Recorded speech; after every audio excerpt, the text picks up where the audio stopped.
चौड़ी सड़कें, विशाल द्वार, राजमहल, बंदरगाह और मंदिरों वाला एक ऐसा शहर जो हजारों सालों से समंदर की गहराई में छिपा आपका इंतजार कर रहा हो, और फिर किसी दिन अचानक वो आपके सामने आ जाए तो आप क्या कहेंगे? जो समंदर की गहराई में सांस भर रहा है, जहां लहरों में भक्ति का प्रवाह है, आस्था का आवेग है, श्री कृष्ण को लेकर कोलाहल है, तो आप क्या कहेंगे? अगर मैं आपसे कहूं कि उस शहर का नाम द्वारका है, वही द्वारका जिसे श्री कृष्ण ने महाभारत काल में बसाया, तो आप क्या कहेंगे? ये कहानी किसी कल्पना से शुरू नहीं होती, बल्कि एक ऐसे सवाल से शुरू होती है जिसने इतिहासकारों, पुरातत्वविदों, समुद्र वैज्ञानिकों और करोड़ों श्रद्धालुओं को एक ही जगह लाकर खड़ा कर दिया। समंदर के शोर में सवाल ब्रह्मांड में गूंज रहा है कि क्या भगवान श्री कृष्ण की द्वारका सचमुच अस्तित्व में थी, या हम हजारों सालों से एक किंवदंती को इतिहास मानते आ रहे हैं। अरब सागर की लहरों के ऊपर अस्ताचल की तरफ बढ़ता मध्यम होता सूरज धीरे धीरे क्षितिज से ऊपर उठ रहा है। गोमती नदी समुद्र की ओर बढ़ रही है। घंटियों की आवाज, शंखनाद और हवा में लहराती धर्म ध्वजा दूर से ही ये एहसास करा देती है कि ये कोई साधारण शहर नहीं है। यह है द्वारका, चारों धामों में एक, सप्तपुरियों में एक, करोड़ों लोगों की आस्था का केंद्र। लेकिन क्या केवल मंदिर ही द्वारका है, या फिर इसके नीचे एक और द्वारका दबी हुई है? क्योंकि जो शहर आज दिखाई देता है, शायद वो पूरी कहानी नहीं है। वो द्वारका जहां कभी स्वयं श्री कृष्ण ने शासन किया, जहां यदुवंश का सबसे शक्तिशाली साम्राज्य खड़ा था, जहां राजनीति थी, रणनीति थी, समृद्धि थी और आध्यात्म भी। आखिर कैसे बनी द्वारका? श्री कृष्ण का गुजरात से रिश्ता कैसे बना? इस कहानी की शुरुआत मथुरा से होती है, जहां एक बालक ने जन्म लिया। उसके जन्म के साथ एक भविष्यवाणी भी जन्मी। कंस का अंत इसी बालक के हाथों होना था। वो बालक था वासुदेव और देवकी का पुत्र कृष्ण। गोकुल की गलियों से वृंदावन की रास लीलाओं तक, और फिर मथुरा के राजमहल में कंस के अंत तक, कृष्ण की यात्रा किसी साधारण मनुष्य का जीवन नहीं था। पर कंस के मरने से कहानी खत्म नहीं हुई। असल संघर्ष वहीं से शुरू हुआ, क्योंकि कंस अकेला नहीं था। उसके पीछे खड़ा था उस समय का सबसे शक्तिशाली सम्राट, मगध का राजा जरासंध। इतिहास और पुराण बताते हैं कि जरासंध ने मथुरा पर बार बार आक्रमण किए। एक बार नहीं, दो बार नहीं, कई बार। हर युद्ध यादवों की शक्ति को कमजोर कर रहा था। कृष्ण समझ चुके थे कि वीरता और जिद दो अलग बातें होती हैं। कभी कभी सबसे बड़ी जीत युद्ध जीतने में नहीं, अपनी प्रजा को बचाने में होती है। यही कारण था कि श्री कृष्ण ने ऐसा निर्णय लिया, जिसे उस समय कई लोगों ने कायरता कहा। उन्होंने मथुरा छोड़ दी, यदुवंशियों को साथ लिया और पश्चिम की ओर निकल पड़े। इसी घटना के कारण उन्हें रण छोड़ भी कहा गया। लेकिन क्या वास्तव में यह रण छोड़ना था, या इतिहास की सबसे बड़ी रणनीतिक वापसी? मान लीजिए आप एक राजा हैं और आपको एक नया साम्राज्य बसाना है, तो आप कौन सी जगह चुनेंगे? पहाड़, जंगल, नदी या समुद्र? श्री कृष्ण ने समुद्र चुना। क्या उन्हें भविष्य के हमलों का अंदाजा था? क्या समुद्र उनकी प्राकृतिक सुरक्षा दीवार बनने वाला था, या उनकी नजर उस व्यापारिक शक्ति पर थी जो केवल समुद्र दे सकता था? पुराणों के अनुसार श्री कृष्ण ने समुद्र देव से भूमि मांगी। कहा जाता है कि विश्वकर्मा देवताओं के महान शिल्पकार को बुलाया गया और फिर ऐसी नगरी बनी जिसकी तुलना उस समय दुनिया के किसी भी नगर से नहीं की जा सकती थी। चारों तरफ विशाल परकोटे, भव्य द्वार, सैकड़ों राजमहल, चौड़ी सड़कें, उद्यान, सभा भवन, सुरक्षित बंदरगाह और समुद्र के रास्ते, दुनिया से जुड़ता व्यापार। यानी द्वारका सिर्फ एक राजधानी नहीं थी, वो समुद्र की महाशक्ति थी। लेकिन अगर यह सच था तो फिर इतना समृद्ध नगर आज कहां है? कोई महल क्यों दिखाई नहीं देता? क्यों किसी राजसभा का नामो निशान नहीं? क्यों इतिहास की सबसे समृद्ध नगरी आज केवल एक मंदिर तक सीमित दिखाई देती है? क्या वास्तव में समुद्र ने पूरे शहर को निगल लिया या केवल हजारों साल पुरानी एक कथा है? आज द्वारकाधीश मंदिर के बाहर हजारों श्रद्धालु जय श्री कृष्ण के नारे लगाते हैं, लेकिन बहुत कम लोग जानते हैं कि जिस समुद्र के सामने वो हाथ जोड़कर खड़े हैं, उसी समुद्र की गहराइयों में भारत के वैज्ञानिक दशकों से एक ऐसे शहर की तलाश कर रहे हैं जिसे दुनिया the lost city of Krishna कहती है। और यहीं से हमारी कहानी आस्था से निकलकर विज्ञान की दुनिया में प्रवेश करती है। पर समुद्र इतनी आसानी से अपने रहस्य नहीं बताता। उसे पढ़ने के लिए सिर्फ श्रद्धा नहीं, साहस भी चाहिए। और एक दिन कुछ भारतीय वैज्ञानिकों ने यही साहस दिखाया। उन्होंने ऑक्सीजन सिलेंडर बांधे, गोताखोरी की और उतर गए उस दुनिया में जहां शायद हजारों वर्षों से श्री कृष्ण की नगरी खामोश पड़ी थी। लेकिन उन्हें वहां क्या मिला? क्या वास्तव में समुद्र की तह में शहर मौजूद था या फिर पूरी दुनिया भ्रम का पीछा कर रही थी? अगर सचमुच पानी के नीचे कोई शहर था तो फिर इतिहास की किताबों में उसका जिक्र क्यों नहीं था? या किताबों में था लेकिन हमने उसे कहानी समझकर नजरअंदाज कर दिया? यही सवाल कुछ भारतीय वैज्ञानिकों के मन में भी उठा। फिर कहानी में एक ऐसा नाम जुड़ता है जिसके बिना द्वारका की खोज अधूरी है।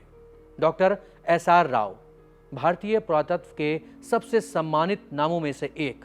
उन्होंने अपना जीवन सिंधु घाटी सभ्यता, लोथल और प्राचीन भारत की खोज में बिताया।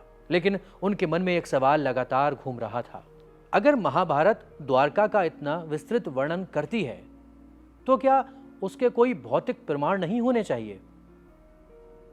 लेकिन यह खोज जमीन पर नहीं हो सकती थी, क्योंकि अगर महाभारत सही है तो शहर जमीन पर नहीं, समुद्र के नीचे था।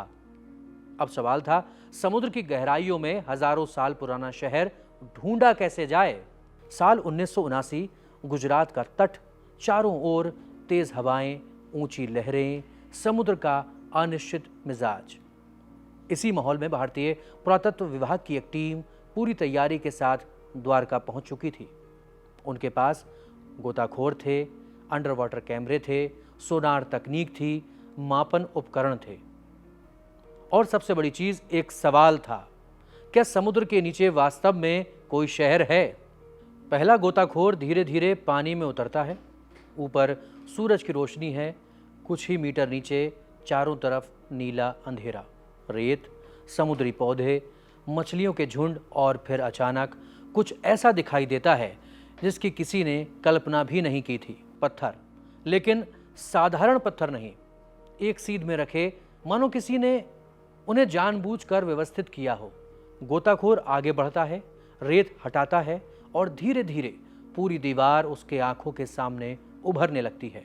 लगभग 560 मीटर लंबी, इतनी सीधी, इतनी व्यवस्थित कि उसे केवल प्राकृतिक संरचना मान लेना आसान नहीं था।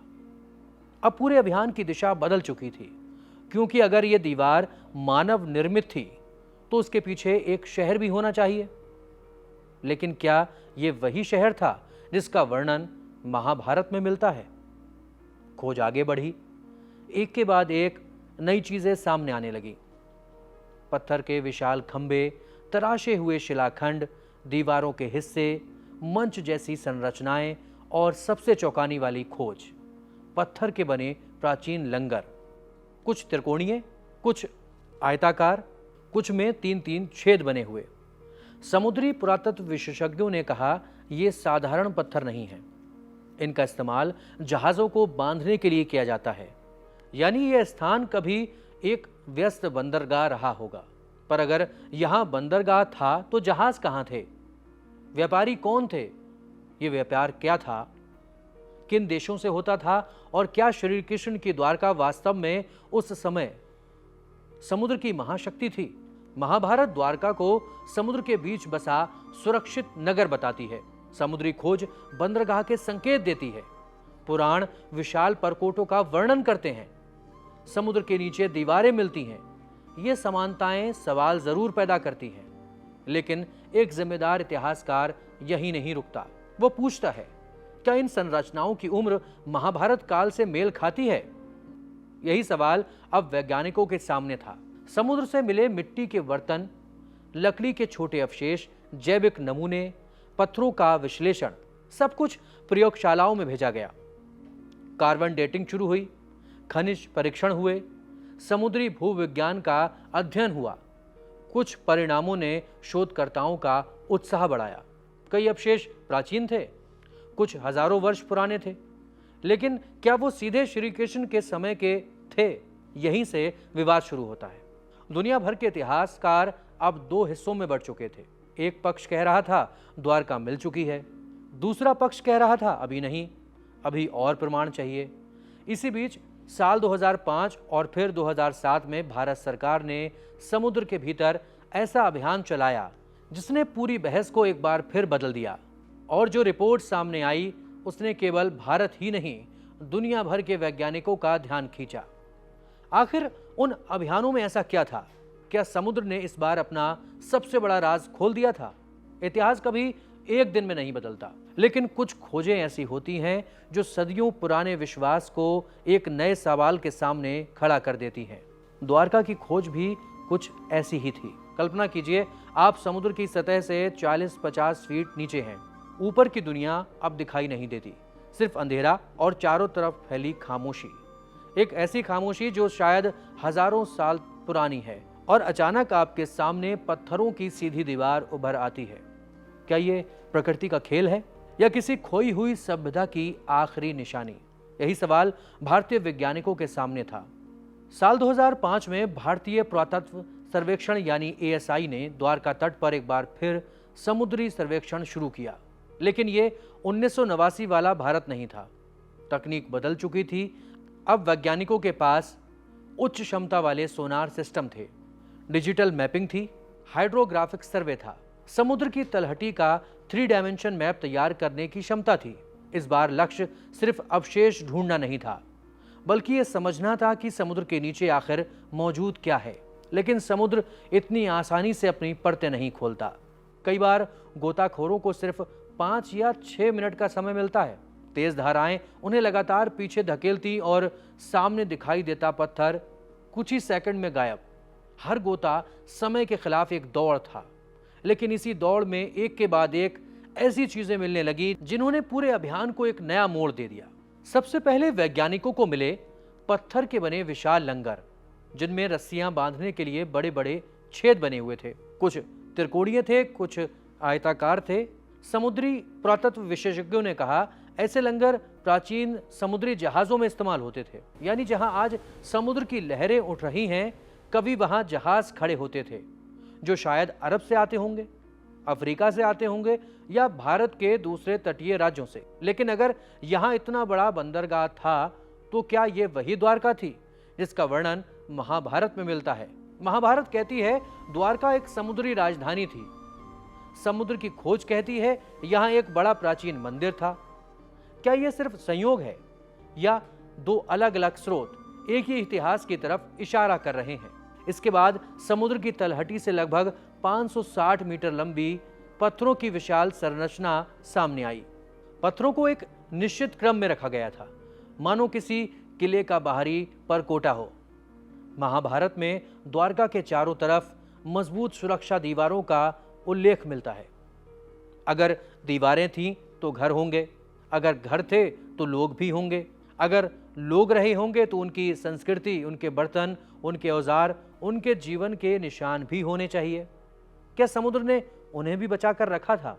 अगले कुछ अभियानों में समुद्र की तलहटी से पत्थर के खंभे मिले, बड़े बड़े तराशे हुए शिलाखंड मिले, मिट्टी के बर्तनों के टुकड़े मिले, निर्माण में इस्तेमाल होने वाले पत्थर मिले। कुछ जगहों पर ऐसी संरचनाएं भी मिली जो जल निकासी व्यवस्था जैसी दिखाई देती थी। अगर ये सही है तो इसका अर्थ है ये कोई साधारण बस्ती नहीं थी, ये संगठित और विकसित नगर था। और यही बात द्वारका की कहानी को और भी रहस्यमयी बना देती है। लेकिन इतिहास सिर्फ पत्थरों से नहीं बनता। सबसे बड़ा सवाल अभी बाकी था, ये सब आखिर कितने पुराने हैं? क्या इनकी उम्र महाभारत काल से मेल खाती है या ये किसी दूसरी सभ्यता के अवशेष हैं? समुद्र से मिले नमूनों को देश विदेशों की प्रयोगशालाओं में भेजा गया। कार्बन डेटिंग हुई, खनिज परीक्षण हुए, समुद्री भूविज्ञान का अध्ययन किया गया। कुछ नमूनों की आयु लगभग 1500 ईसा पूर्व से 3000 ईसा पूर्व के बीच आंकी गई, यानी करीब 3500 से 5000 वर्ष पुराने। यहीं से द्वारका की बहस और तेज हो गई, क्योंकि कई शोधकर्ताओं का मानना था यह समय महाभारत के संभावित कालखंड से मेल खा सकता है। लेकिन दूसरे इतिहासकारों ने कहा, कालखंड का मेल होना और किसी नगर की पहचान सिद्ध होना दो अलग बातें हैं। इसी बीच कुछ रिपोर्टों में एक और दावा सामने आया। कहा गया कुछ नमूने करीब 9500 साल पुराने हो सकते हैं। यह खबर पूरी दुनिया में फैल गई। लेकिन क्या सचमुच श्री कृष्ण की द्वारका 9500 साल पुरानी थी? अब तक प्रकाशित वैज्ञानिक अध्ययनों में ऐसा कोई सर्वसम्मत निष्कर्ष नहीं है जो पूरी डूबी हुई नगरी को 9500 साल पुराना घोषित करता हो। हाँ, कुछ जैविक नमूनों की आयु अलग हो सकती है, कुछ वैज्ञानिक परतें और भी प्राचीन हो सकती हैं, लेकिन पूरे नगर की उम्र आज भी शोध का विषय है। लेकिन इस पूरी बहस के बाद एक बात निर्विवाद थी, समुद्र के नीचे मानव गतिविधियों के साफ संकेत मौजूद थे। एक प्राचीन बंदरगाह, विशाल संरचनाएं, पत्थर के लंगर और नगर जैसी बसावट के प्रमाण, यानी समुद्र कुछ छिपा जरूर रहा था। लेकिन क्या वो रहस्य श्री कृष्ण की द्वारका थी, या उससे भी कहीं अधिक प्राचीन किसी भूली हुई सभ्यता का अंश? और सबसे बड़ा सवाल, अगर यह शहर प्राकृतिक आपदा में डूबा तो वो आपदा आखिर थी क्या? क्या वो भूकंप था, सुनामी थी, या सचमुच समुद्र ने दी हुई जमीन वापस ले ली थी? तो अब बात करते हैं उस आखिरी दिन की, जब समुद्र ने श्री कृष्ण की नगरी निगल ली। हर सभ्यता अपने शिखर पर यही सोचती है कि अब उसे कोई मिटा नहीं सकता। मिस्र ने भी यही सोचा था, रोम ने भी, माया सभ्यता ने भी।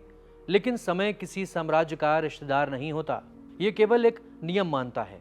जो बना है वो एक दिन बदलेगा।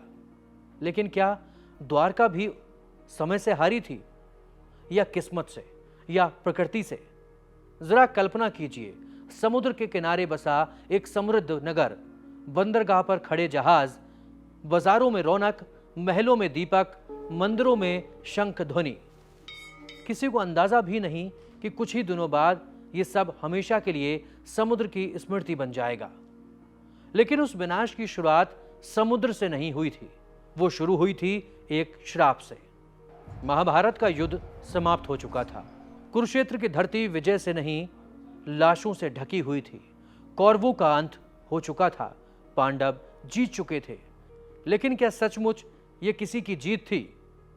जब गांधारी ने अपने 100 पुत्रों के निर्जीव शरीर देखे तो उसका दुख क्रोध में बदल गया। उसने श्री कृष्ण की ओर देखा और कहा, जिस प्रकार मेरा वंश समाप्त हुआ है, उसी प्रकार तुम्हारा यदुवंश भी नष्ट होगा। ये एक मां का श्राप था। महाभारत इसे द्वारका के अंत की शुरुआत मानती है। लेकिन क्या एक श्राप इतने विशाल साम्राज्य को समाप्त कर सकता था? अगर आप धार्मिक ग्रंथों से बाहर निकलकर इतिहास की ओर देखें तो एक अलग तस्वीर दिखाई देती है।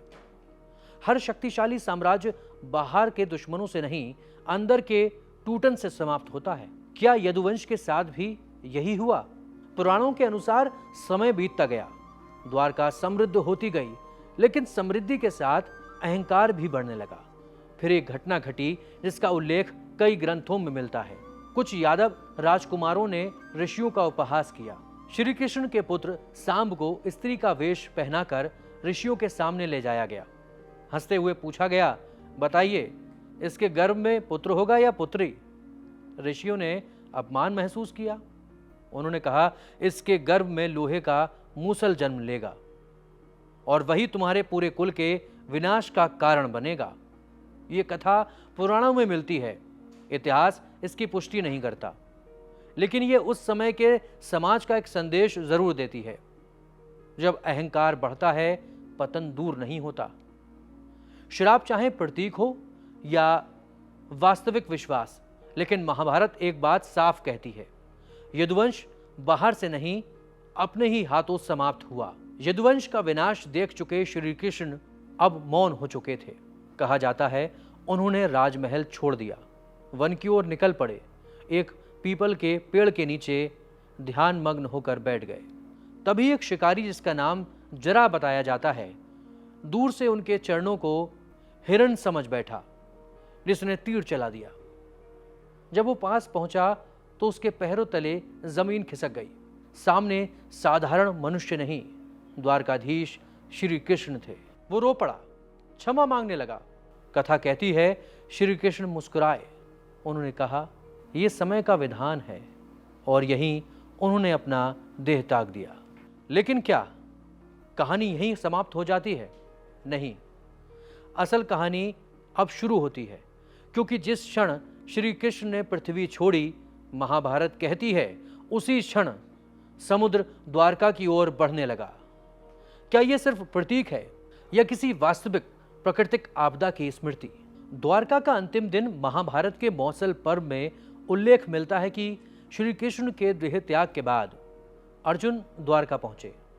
उन्होंने शेष बचे लोगों, महिलाओं, बच्चों और बुजुर्गों को नगर छोड़ने के लिए कहा। लोग रोते बिलखते हुए अपना घर छोड़ रहे थे। राजमहल पीछे छूट रहा था, मंदिर पीछे छूट रहे थे, बंदरगाह, महल, बाजार सब वहीं थे। और तभी ग्रंथों के अनुसार समुद्र धीरे धीरे नगर में प्रवेश करने लगा। पहले सड़कें डूबी, फिर महल, फिर शिखर, और देखते ही देखते पूरी नगरी लहरों के नीचे समा गई।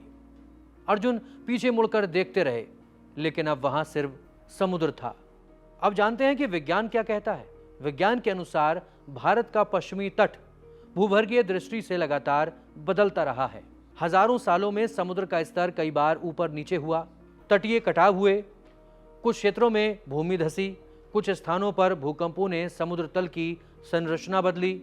यानी अगर कोई नगर समुद्र के बिल्कुल किनारे बसा था, तो उसका धीरे धीरे या किसी बड़े समुद्री घटनाक्रम के बाद जलमग्न होना संभव है। यानी महाभारत और विज्ञान दोनों एक ही घटना की बात करते हैं, लेकिन दोनों की भाषा अलग है। महाभारत कहती है समुद्र ने अपनी भूमि वापस ले ली। विज्ञान कहता है प्राकृतिक प्रक्रियाओं ने तटरेखा बदल दी। दोनों में विरोध कम, नजरिए का फर्क ज्यादा है। जब हम द्वारका का नाम सुनते हैं तो सबसे पहले आंखों के सामने श्री कृष्ण का मंदिर आता है। शंख, घंटियां, धर्मध्वजा और श्रद्धालुओं की भीड़। लेकिन अगर मैं कहूं कि एक समय ऐसा भी था जब इसी द्वारका का नाम व्यापारियों के जहाजों पर लिखा जाता था। जरा कल्पना कीजिए, करीब 3.5 या 4,000 साल पहले का भारत। ना रेल थी, ना हवाई जहाज, ना आधुनिक सड़कें। उस समय अगर किसी साम्राज्य को दुनिया से जुड़ना होता तो उसके पास सिर्फ एक ही रास्ता था, समुद्र। और जिसके पास समुद्र था उसी के पास व्यापार था, धन था, शक्ति थी। क्या श्री कृष्ण ने इसी भविष्य को देखकर द्वारका बसाई थी? मथुरा एक महान नगरी थी, लेकिन वो चारों तरफ से स्थल मार्गों से घिरी थी। हर आक्रमणकारी सीधे वहां पहुंच सकता था। जरासंध ने बार बार यही किया। श्री कृष्ण समझ चुके थे कि अगर यदुवंश को बचाना है तो युद्ध भूमि बदलनी होगी। यही कारण था कि उन्होंने समुद्र किनारे एक नई राजधानी बसाई। ये केवल पलायन नहीं था, ये भारतीय इतिहास की सबसे बड़ी सामरिक रणनीतियों में से एक थी। महाभारत दुनिया का सबसे बड़ा महाकाव्य माना जाता है। इसमें हस्तिनापुर है, कुरुक्षेत्र है, इंद्रप्रस्थ है, गांधार है, मथुरा है और द्वारका भी है। इसमें कई स्थान आज भी भौगोलिक रूप से पहचाने जा सकते हैं। यही कारण है कि कुछ विद्वान मानते हैं महाभारत पूरी तरह काल्पनिक नहीं हो सकती। लेकिन क्या इसका मतलब यह है कि ग्रंथ में लिखी हर बात ऐतिहासिक तथ्य है? महाभारत कहती है समुद्र के किनारे एक समृद्ध नगरी थी, वो समुद्री व्यापार का केंद्र थी, वो जलमग्न हो गई। समुद्री खोजें कहती हैं वहां प्राचीन बंदरगाह के संकेत हैं, पत्थर के लंगर मिले हैं, मानव निर्मित संरचनाएं मिली हैं, कुछ अवशेष हजारों साल पुराने हैं। यही समानताएं द्वारका को खास बनाती हैं। शाम का समय है, द्वारकाधीश मंदिर में आरती शुरू हो चुकी है, हजारों दीप जल उठते हैं। उसी समय अरब सागर की लहरें किनारे से टकराती हैं। मैं सोचता हूँ क्या उन लहरों के नीचे आज भी किसी प्राचीन महल की सीढ़ियां होंगी? क्या किसी टूटे हुए स्तंभ पर समुद्री शैवाल उग रहे होंगे? क्या किसी डूबे हुए प्रांगण में हजारों साल पुरानी खामोशी अब भी श्री कृष्ण का नाम सुनती होगी? और शायद यही वजह है कि द्वारका आज भी हमें आकर्षित करती है, क्योंकि यह केवल एक शहर का रहस्य नहीं है, बल्कि उस सवाल का रहस्य है जो हर भारतीय के मन में कभी ना कभी उठता है कि क्या हमारे प्राणों में छिपा इतिहास अभी पूरी तरह पढ़ा जाना बाकी है। बहरहाल समुद्र अपनी हर लहर के साथ किनारे को छूता है, मानो आज भी वो उस नगरी का नाम पुकार रहा हो जिसे दुनिया द्वारका के नाम से जानती है। तो ये थी कहानी द्वारका के उस रहस्य की जिससे पर्दा उठना अब भी बाकी है।